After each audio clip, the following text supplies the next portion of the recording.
Hello there and welcome to Maths Arithmetic Test 5. So here we've got various different types of mathematical arithmetic questions. Some you can do mentally in your head, some you'll have to actually work out and do them by yourselves. So do have a good attempt at some of these questions. You've got various questions. Let's do this particular question together. This is adding decimals. So you put the big number on the top and small number at the bottom and just add it up. So 7 add 6 is 7, 8, 9, 10, 11, 12, 13. So put 3 there and 1 goes there. The decimal comes to the bottom.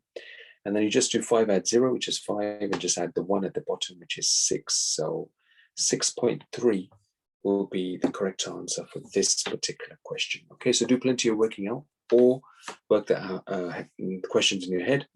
But whatever you do, please do not use a calculator, and we'll follow up with your methods that you've used in our next class. Good luck with these.